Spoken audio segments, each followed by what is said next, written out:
All right, everyone. It is interview time. And well, I say this, I'm so excited about pretty much every episode.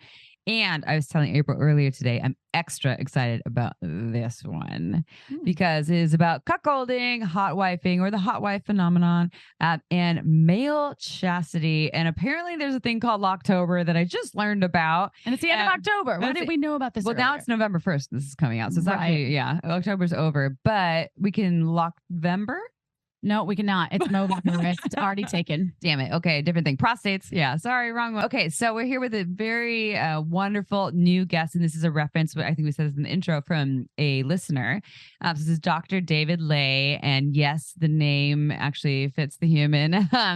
So before we dive in, I know you all heard a little bit about Dr. David Lay in our intro. Dr. David Lay, can you please tell our listeners a little bit about how you got to where you are today in the field of sexuality? Well, come on. I mean, with the last name Lay, what choice did I have? Right? I mean, I really debated it. Did I want to be a sex doctor or a politician involved in a sex scandal? But ultimately, I didn't think I could take on Anthony Weiner. I mean, he just holds the title, right, for the most appropriately named sex scandal politician. Yeah, it's funny. I mean, obviously, last name sounds like Lay, but it's spelled Ley. But I actually started working. I'm a traditionally trained clinical psychologist. I still practice in traditional mental health, managed care, all that jazz, community mental health. But many years ago, I started working with sex offenders, in fact, and working with people who had committed sexual crimes and violated consent. And one of the things that happened was that people started referring cases to me that were just slightly outside the box sexuality, and but they did involve abuse or crime. But it led me to realize that something most people don't understand, which is that most psychotherapists, most mental health therapists in our country have almost no training in sexuality. Roughly 90% of therapists get almost no training in sexuality. Is it like 10 hours or something? It's like something.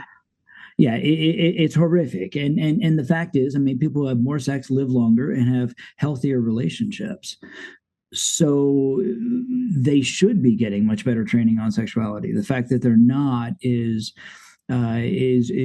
really a travesty, and frankly puts people at risk in terms of getting good care. And the reason that that's a huge problem is that people have more sex, live longer, and have healthier relationships. That sexuality is intrinsically related to people's relationship satisfaction and even their satisfaction in life. We should be talking about sexuality, but unfortunately, most therapists work under the model of, if it's something that they would do, then it's okay. Kinsey used to say the definition of a nymphomaniac or a sex addict in today's world is anybody who has more sex than therapist.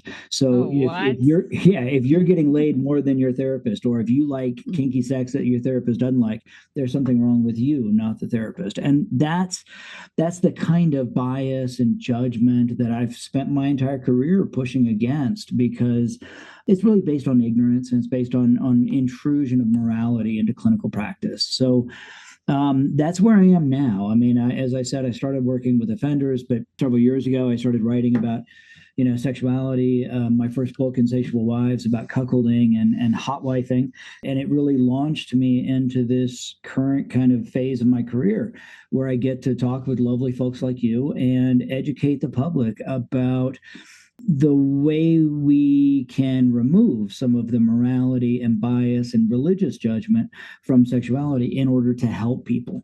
The more we can remove shame, the healthier people can actually be, the better decisions they can make when it comes to sex. Mm-hmm. Appreciate that. We've had other doctors that specialize in similar practices on the show, but usually it's from a female perspective. So I think having this perspective from you, Dr. Lay, is really great. So thank you. And we're going to get into the interview now. So let's talk about cuckolding. What is it, and why are people into it? So, I fell into writing about cuckolding. I didn't intend to, but I encountered these two couples who lived the cuckold lifestyle. This is where the wife was having sex with other men with the husband's enthusiastic permission, and my initial reactions about 15 years ago, my initial reaction was, that's fucking crazy. That can't be healthy. But the wild thing and the lucky thing was that both of these couples were remarkably healthy. They'd been married for decades. They had, incredible communication skills. And by every benchmark, they were really, really healthy people. And I realized that my assumption, my negative judgment had come out of bias around female sexuality, promiscuity, non-monogamy. And so I decided to take a look at it. Now, at the time, there was nothing written about cuckolding in the academic literature. So I dove into it. I spent a year and a half reading whatever I could about female sexuality, monogamy, evolutionary psychology, etc., which some of my training had been in. And then I interviewed people all over the world about engaging in cuckolding. Now, I ended up calling it at a very generic level, kind of wife sharing, because there's different flavors. Cuckolding is a term that typically involves the male, the husband, taking a more passive kind of role, submissive role oftentimes. Sometimes there's humiliation kind of stuff that plays into it. It's a little bit more like BDSM. Hotwifing is a bit more like swinging. Oftentimes in hotwifing, the husband is participating in sex with the wife, but he's sharing his wife with other men.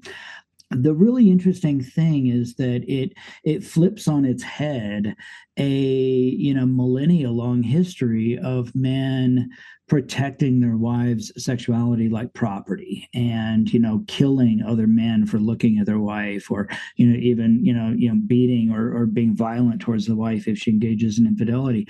Instead, these guys are taking it and getting excited by it, and it's really, really fascinating the way that has happened, and it has just exploded into public consciousness over the past 10 or 15 years, partially because of the internet, partially, I think, because of feminism, partially because of recognition of the ways that non-monogamy can be implemented in kind of healthy ways.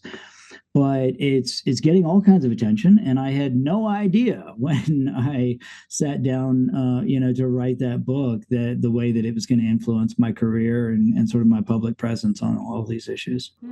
Okay, so just to clarify, so hot wifing versus cuckolding.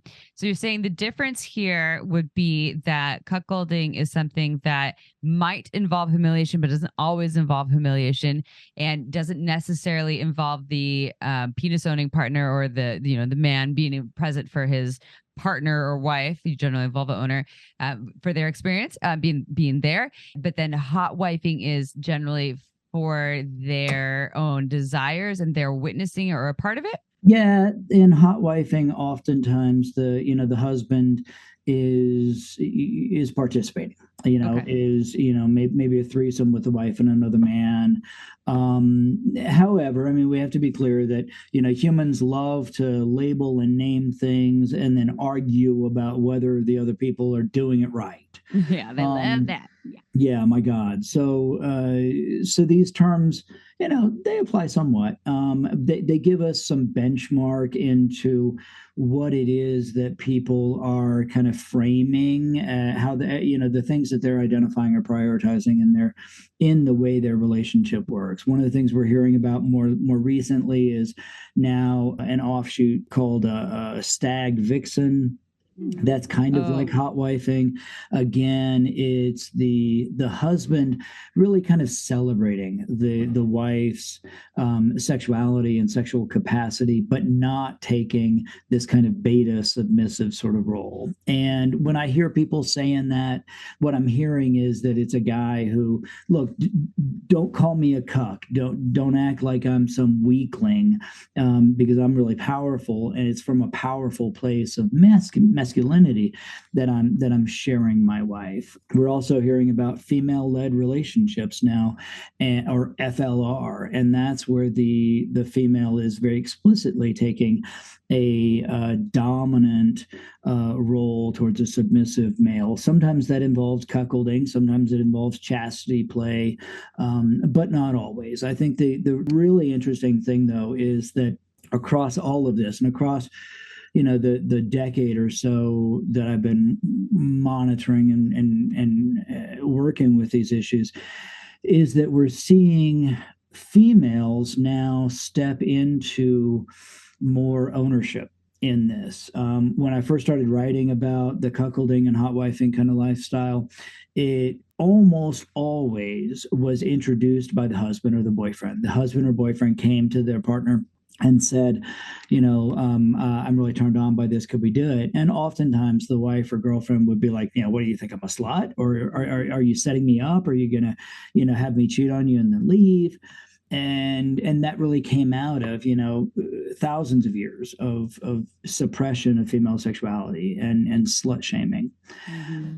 But now we're seeing women really embracing this whole lifestyle, taking it over on Twitter, especially, female cuckoldresses, they call themselves, are out there celebrating this. And, there's a group that call themselves slut sisters, that they're all these hot wife and cuckoldresses, and they're just out there really embracing their female sexuality with the enthusiastic support of their partner. It's really, really very cool to see. I wonder if the digital age and the level of accessibility now, with having so many outlets, social media, different avenues to find people that will embrace some of these, because I don't consider this a fetish, but considering like that it is more normalized now, because that there's this other group of people that are into what you're into as well. And I think that maybe has an effect. That's not my question. That's just an observation. What do you think about that? I think you're right, April. I mean, I think that, I love hearing that. Thank you. You're welcome. Love language. Have you been doing your research? Yeah. Did that give you a little thrill? Yeah, actually did. Thank you. Her fetish is you tell her that she's really good. Yeah. You nailed it. You're right, April. You're so insightful. Wow. When we lived in villages of a couple of hundred people, in fact, in the 1500s, when women engaged in cuckolding of their partner, they would nail horns onto the front door of the husband's house as a way to say, hey, your wife's cheating on you. They would drive the husband out in shame. They would oftentimes, banish or sometimes even murder the wife. And so, being exposed, engaging in female infidelity was potentially life-threatening. But now you're right, April. Now those women can find other women that are doing the same thing. They can find men that are interested in this. A friend of mine named Venus Cuckoldress, she runs now a cuckold matchmaking. She's been on our show. Yeah. Oh, there you go. Yeah, I love her. Yeah. Gosh, she's brilliant. And one of the cool things about Venus is that she just recently, kind of came out. Always before in interviews online, she was, she would veil her face. Yeah. And now she's out showing who she was. And I think that it's just so beautiful because it shows the level of self-acceptance, the rejection of shame, and the way in which this is becoming a part of her sexual integrity and her identity. That's really cool. So that brings me to my question, and thank you for honoring my observation and making me feel so smart. Sometimes that's the best way to open a girl's heart. Okay. An April's heart. And my heart. Yes. Just the heart. Just the heart. You know what? We'll get to the other bits later. Yes. It's all part of it. So we love stats, and statistically speaking, what is the current research on cuckolding? So it's really in its infancy. Justin Lehmiller, who you guys mentioned, he's an absolutely dear friend of mine, a brilliant researcher. His interviews and research data suggest that around 45% of men will report a sexual fantasy of watching their female partner with other men. Maybe around 55% of women will report a fantasy of being watched by their partner as they are with other people. So there's a pretty high level of people engaging in this fantasy. Engaging in it in real life, however, we just don't know. There's a tremendous amount of social context in this, in that, engaging in this lifestyle if you're living in San Francisco, is very different than being willing to engage in it if you're living in Alabama. However, the interesting part is that particularly men that live in more socially conservative, traditionally masculine, macho kind of areas are more likely to be interested in this, because it becomes this secret fantasy that is taboo. It's not by accident that searches for cuckold porn and cuckold fantasy are more prevalent in more traditionally macho, socially conservative kinds of areas. So we're talking like Texas? Or talking like Texas, talking like Italy. Okay. So we're talking globally. Yeah. Okay, Yeah, that's what I wanted globally. to get to. Oh, the nuts and bolts. Yeah, the nuts and shafts. Yeah. I've had sex worker friends tell me that cuckolding is incredibly popular in Russia, but is very, very much underground. So what I equate it to is it's kind of like BDSM sort of fantasy, where being submissive can be an escape, a momentary escape from the burden of maintaining your personal identity, right, and being in charge all the time.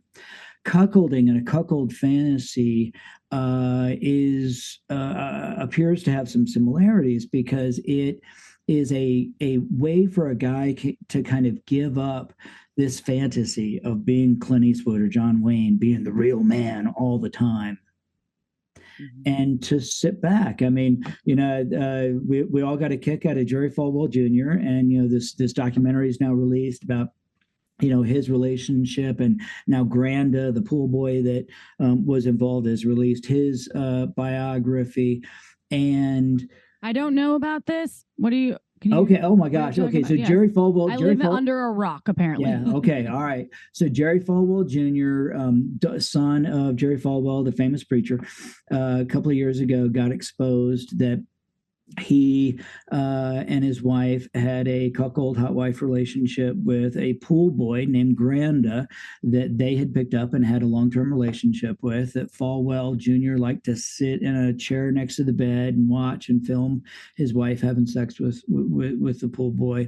And the really interesting thing is that this information was apparently involved in Jerry Falwell Jr. endorsing Trump for president, and that grab him by the pussy, but also right. That there was that this information was used as kind of blackmail, apparently, on Jerry Falwell Jr. in order to get him to endorse Trump. And so the cuckolding and republicanism kind of go together. Interestingly, Roger Stone, advisor to Trump, and Paul Manafort, who was Trump's election kind of, leader. Both of them have histories, allegedly, of engaging in watching their wives with other men. And so there's something about this pressure to kind of be a real man in the conservative kind of social world that makes this fantasy really exciting, because it's naughty. Mm-hmm. And the more naughty you make it, the more exciting it becomes. When Justin, Dan Savage, and I, a couple of years ago, published a research study looking at cuckolding. Now, it was actually cuckolding in gay men, but there were a bunch of bisexual men in it. And so we were able to do some generalizations. And it was fascinating because CNN covered this story, and part of the headline was some of our data, which found that for healthy couples, engaging in cuckolding behaviors or fantasies appeared to be pretty healthy. CNN covered that and said, hey, engaging in this fantasy appears not to be an unhealthy thing. Fox News lost their minds.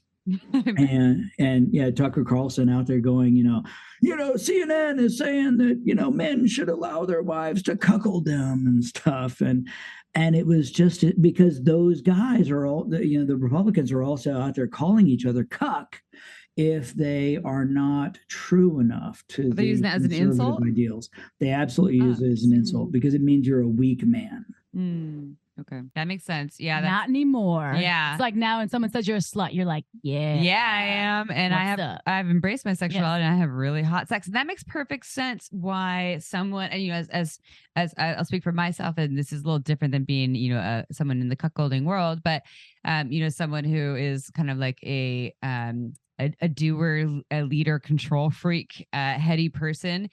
I love being a sub in the bedroom, and it really complements my life and feels really deeply healing. And I think it has to do with like some childhood wounding and daddy issues, all kinds of things. It would make sense why someone would choose to do, or not do, but cuckolding would be a part of their lifestyle because it feels innately or in their hearts or in their minds or whatever, their being, really good and freeing, and like they can really let go and surrender into this experience. So that's cuckolding.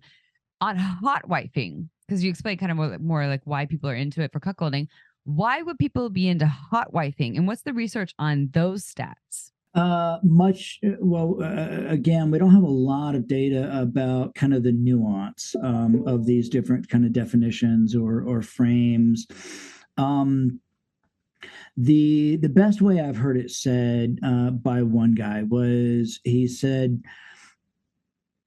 my wife can have 100 times more orgasms than I can. And her being sexually excited and fulfilled turns me on like crazy. So sharing her with other men lets me see her fulfilled in a way that I can't do by myself. And that gives me tremendous joy. That, I think, is really getting at some of the root of hot wifing. I mean, the world record for male orgasms in a 24-hour period is somewhere between 25 and 30, something like that. But in contrast, the world record for female orgasms is around 65 in an hour. Damn. So sorry. yeah. I mean, not sorry. Really, when we talk about, sexual capacity, we're comparing, a moped to a Ferrari. Yeah. No wonder they wanted to control our sexuality. It makes sense. Yeah. We're so powerful.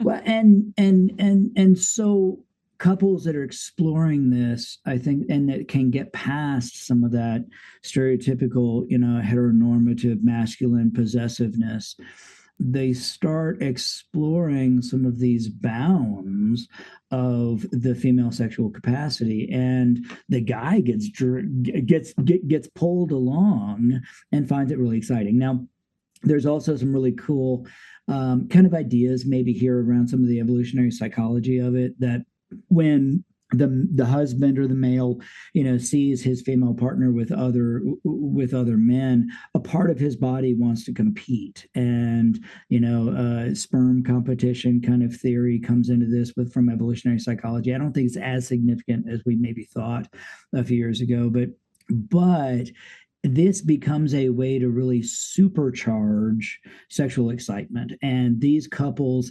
take jealousy and they really kind of transform it into sexual energy. I like this. I like channeling sexual energy in all the ways. So yeah. Moving on to another question. Thank you for that insight as well. Appreciate you. So Shameless Sex, Amy and I, when we speak to porn, we talk about it as it's an aggregate for entertainment, right? So it's some sort of, but not for education. So, but in terms of cuckolding and hot wifing and porn, how does that shape or fit into our current understanding of these two pieces, the cuckolding and the hot wifing? Because those are categories on a lot of the mainstream porn hubs. Like Pornhub? Porn hubs, but hence the reason they bought that URL, fuckers. Good job. Good thinking. So there's my question. How does porn shape and fit into the current understanding of cuckolding and hot wifing?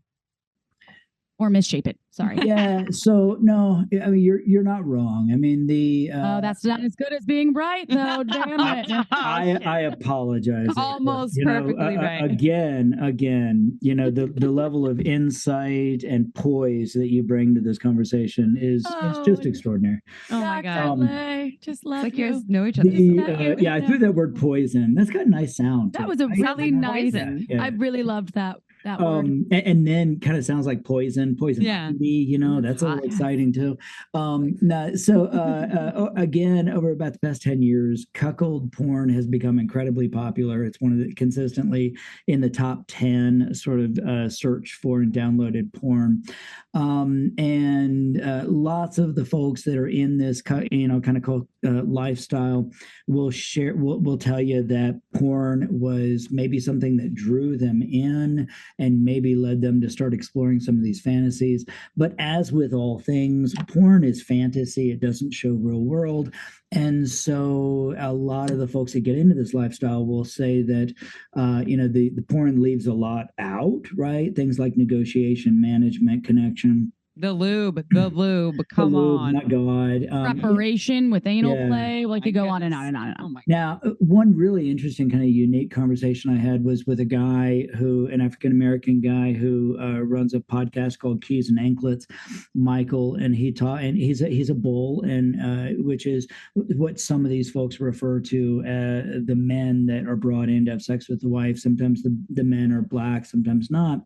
Michael's black, but Michael talked about the fact that some of these husbands they call, quote, porn directors, and it is the husband who has this fantasy of what he wants to see happen with his wife, and then he starts micromanaging and directing the guy, telling him, how to have sex with the wife while the husband watches. So it's very much about fantasy fulfillment for the husband. The husband wants the porn star wife. This is this is the Madonna horror complex, taken to a whole nother level. And again, what's interesting, Michael shared with me, was that as couples start, it is about the husband getting his fantasy fulfilled and him getting to sit and watch and see in real life what has been in his head. And then it starts to transform and be now directed by the wife and her trying to find and explore a fulfillment of her desires without necessarily being secondary to the husband's. Interesting. And so this is cuck. This is, again, we're talking about cuckolding and not hotwifing, or are we talking again? Well, sort of. I think when we hear those distinctions, it really is kind of coming back to, is the male seeking out and comfortable with a secondary role or not? Mm-hmm. Yeah, I heard the word micromanaging that you said too. So they're like they're open to it, but now they're like, I'm going to control everything. Exactly. So if you know the BDSM world, that's topping from the bottom. Yeah, which isn't always helpful in all the situations. And if you're talking about someone who's interested in this because they want to surrender control, or it's feeding some deeper need or desire inside of them that is somehow healing or really hot or sexy, then that's one thing. But then we're talking about like, I'm doing it so that I can like control everything and like just fulfill my needs.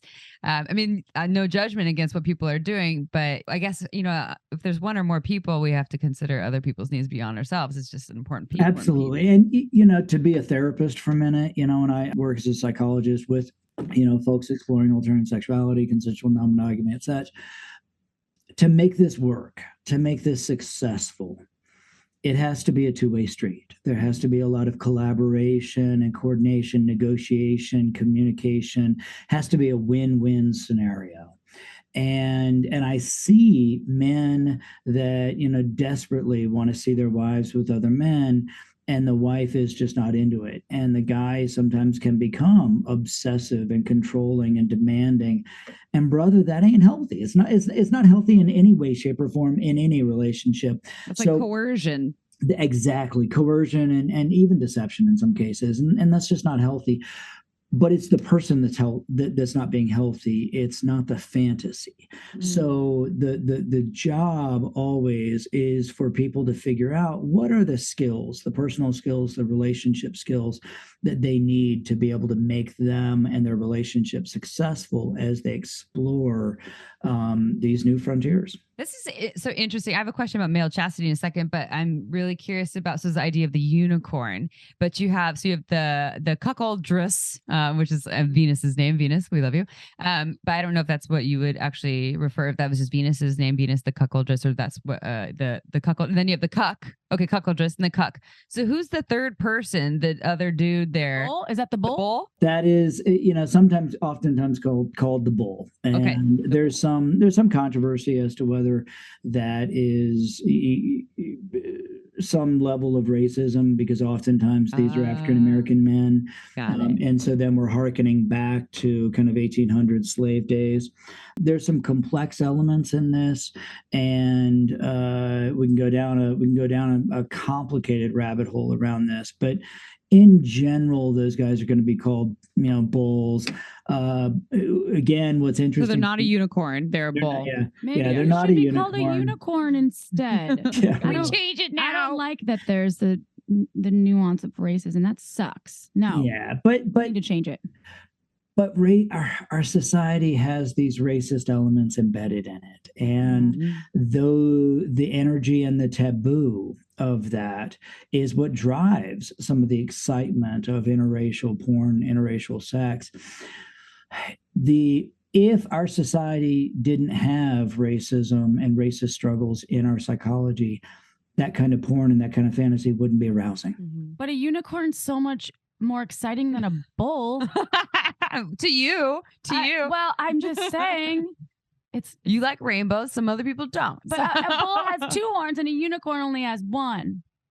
So maybe 2 horns is more exciting than one. I turned for some into people. a child. Like, I want to be called a unicorn. I want a unicorn. Well, okay, I understand that, and I never knew that there was another term there, and it's what I wanted to bring that to, which is I love April, and I love April's unicorn thing, and yes, I love unicorns too, April. I play with My Little Ponies all day, every day, and what I wanted to say too is like that piece. They're just ponies. They weren't unicorns. I had one that was unicorn. Well, then you're special. So my mom couldn't afford that one. oh, sorry. Damn it. Mine's probably still in my attic. Anyways, so I was going to say that piece you're talking about where it takes 2 to tango. Also, the third party, the unicorn or the bull or whoever we're playing with, whether the terminology is hurtful or not, just speaking to that the person's being a human, treating them like a human, and not like, someone's micromanaging, like you're just here to fuck my wife and make me happy. Like you're a person and your needs and your desires matter. Does this happen a lot in cuckolding world where I imagine, it happens in threesome world and swinger world often where people feel neglected and left behind? Yeah, absolutely. And those guys, to April's point, I mean, the racism, we don't like that it's in there, but what's interesting is that some of that taboo and excitement might start with sharing your white wife with a black man, and then as you develop a relationship with that man and he becomes a friend and a real person, some of my racism as a husband starts to go away, right? Because I now start to engage. So I honestly think this is part of overcoming racism, is now starting to see those folks as real people. A lot of couples, though, do share that it can be difficult to find a guy that you trust enough to do this. Again, in evolutionary, psych research, mate poaching, and people that engage in mate poaching, having sex with somebody who's married to somebody else, tend to be psychopathic, tend to be not very trustworthy people. And so a lot of couples have shared that finding a guy that they can trust enough to have sex with the wife, who is willing to have sex with the wife, can be challenging.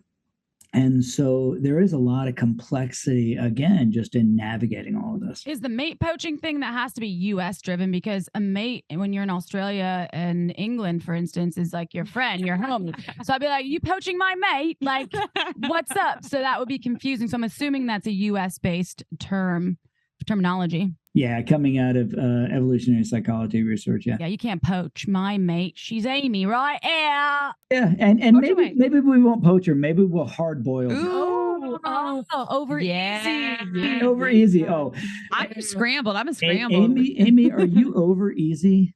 Is that what April just shared? Oh, okay. I'm scrambled in the head, but over easy down here. Okay. All right. We have this next question though. All right. Anyways, this next question from a listener. We're going to male chastity now. Different, same, but different. Okay, so this is from an actual listener that wrote in, and I kind of narrowed it down a little bit. So, dear listener, thank you for writing to us. So, listener says, can you share more on male chastity? We, meaning this person and their partner, he and his partner, we are in a female-led relationship and discovered male chastity a little over 3 years ago. This is our third Locktober. Sorry, we missed October, and have never really talked to or heard other people talk about this lifestyle before.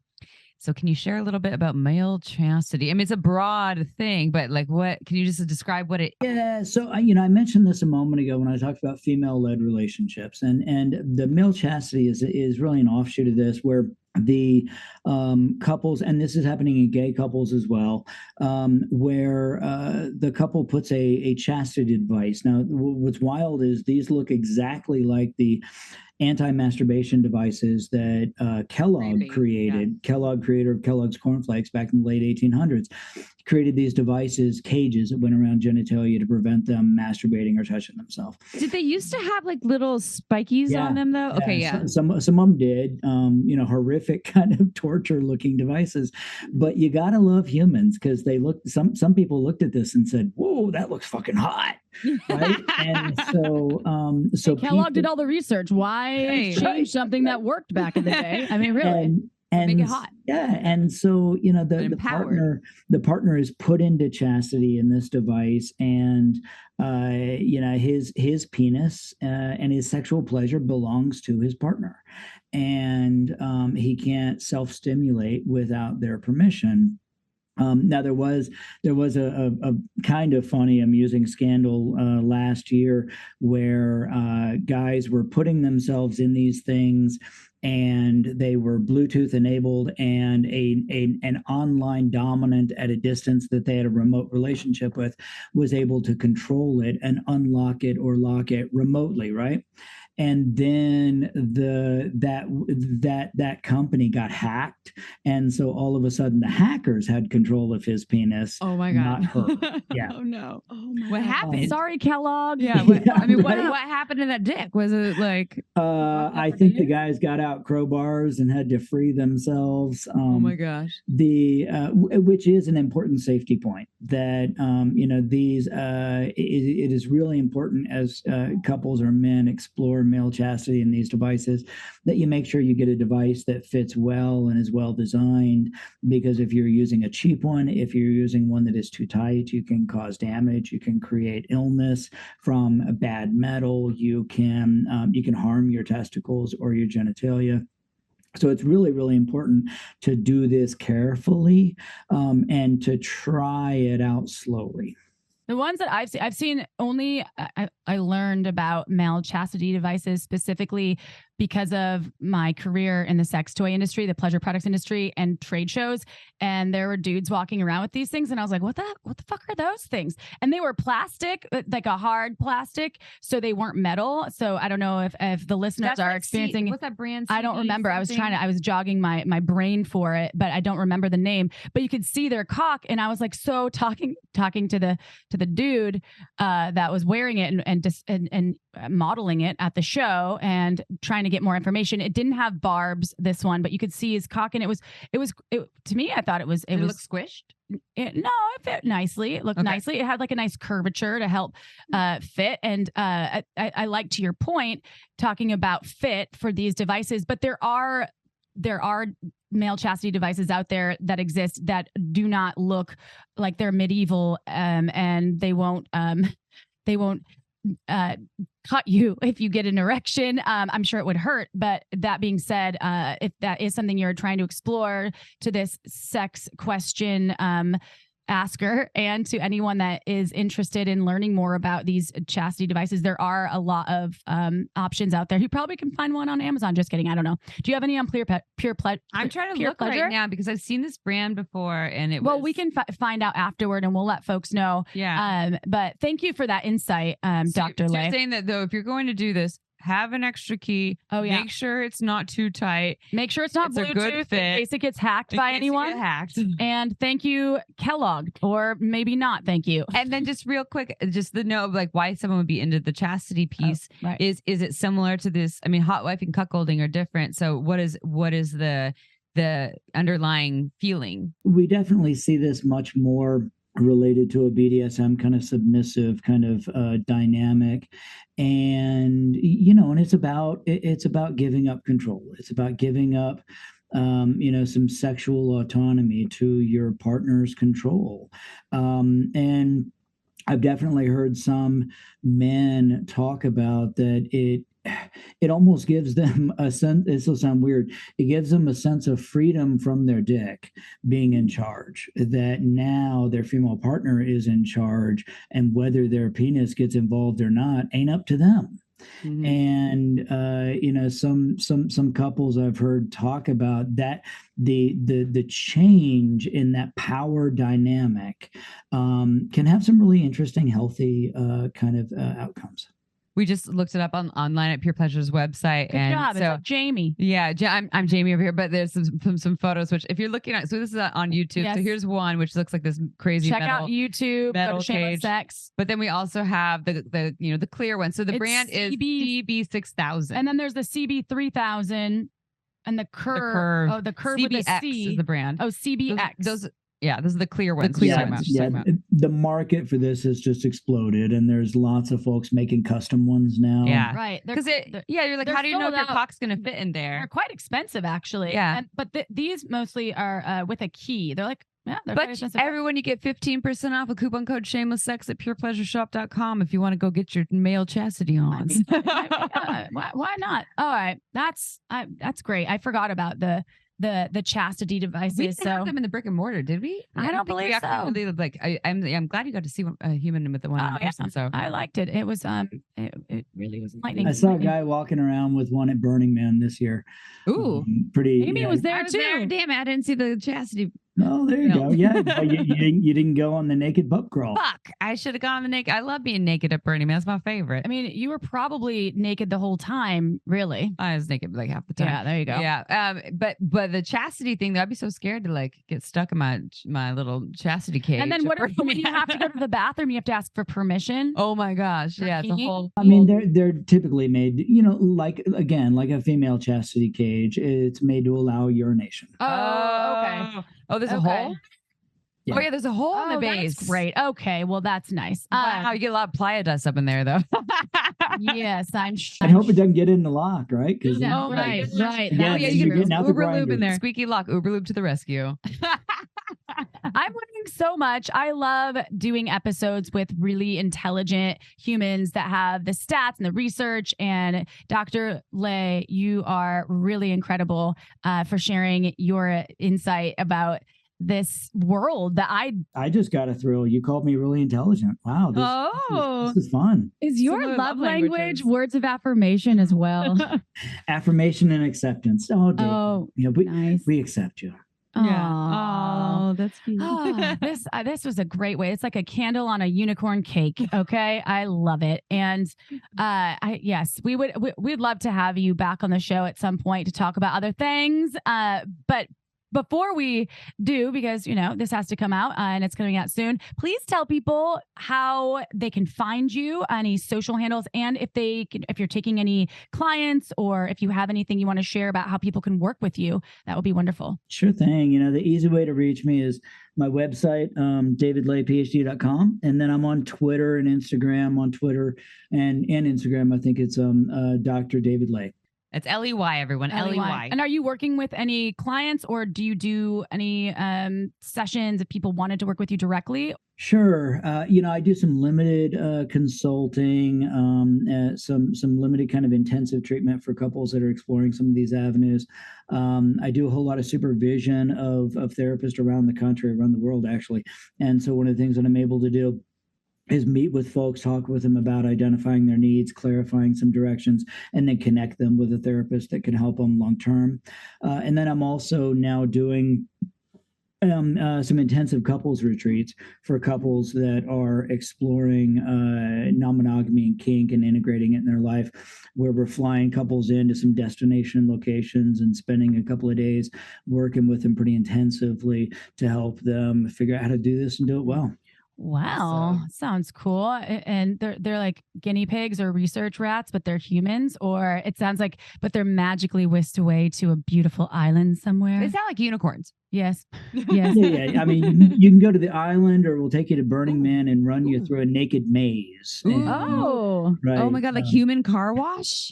Yeah, human car wash, but with cheese. Ooh, even better.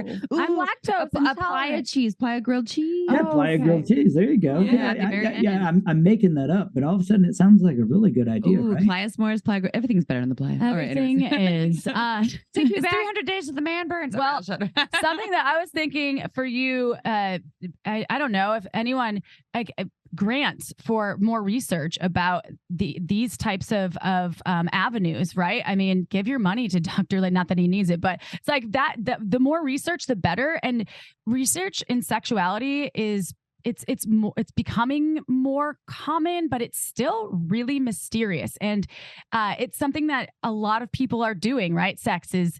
A lot of people want to have it or they're having it. And that's how, children are made, et cetera, et cetera. So maybe Dr. Lay, if you want me to be your business coach, just kidding. I don't do that. But dude, you would be a great person to conduct this research because you already have so many years of experience. So that's a side note.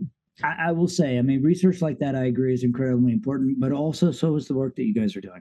The podcasts like this and people like yourselves that are sharing information, encouraging dialogue and discussion around sexuality. It is how we push back against the pendulum swing of shame and sexual suppression. And it's one of the things that we're seeing right now with whether we're talking about the abortion laws or trans laws or anti-porn laws, that there is a backlash coming against sexual diversity and sexual freedom. And the more we have people like yourselves out there that are proudly identifying their sexuality and accepting their erotic selves, the more we model for other people that you don't have to be afraid or ashamed of your sex. So, I'm glad you called your show Shameless Sex, because that's what's really important. Oh, thank you. I love a pendulum swing just as much as I love a dick swing. So, you know what? Thank you for that. Visualization is coming in. So thank you, Dr. Lay, for being here with us and for sharing your wisdom with all of our listeners. To all of our listeners out there, I say this with a full heart. And I love you. And so does Amy. She told me earlier. It's true. We love you so much. If you love us, please do us a flavor and do us a flavor. Go ahead and just write us a review. It doesn't have to be a long review. It can be an emoji, but give us 5 stars on Spotify and on iTunes. It helps people find the work of Dr. Lay, of all of the amazing practitioners, authors, sex educators that we have on our show. And it really does. It helps the world, change the world's sexuality, as Dr. Lay was saying. Having shameless sex, right? Let's release some of the shame and better ourselves and become masters of our own sexuality and pleasure. So I encourage you and invite you to do that right meow. And last but not least, one more invitation for you, because we love you so much. We also love our sponsors, and we choose our sponsors specifically because we believe in the products that they produce. So if you fast forward through the ads, I get it. I totally get it. But buy the stuff that we are actually being sponsored by to help us live our lives and create more shows that are free for you to listen to. This is not a paid thing. This is free to you. And I'm only saying this because our sponsors need to know that you love them too, and we love them. So we say no to a lot of people. The ones we say yes to, we believe in, and we feel like they benefit us in some way. We don't lie. We write that shit from our hearts. Okay. It's been a lot of heart talk this show, but I like hearts, cocks, unicorns, and things. All the in between. All right, that's it. That's my spiel. All right, we launch a new episode every single Tuesday. We say see you next Tuesday. Thank you for being part of the Shameless Sex Revolution. Ciao for now.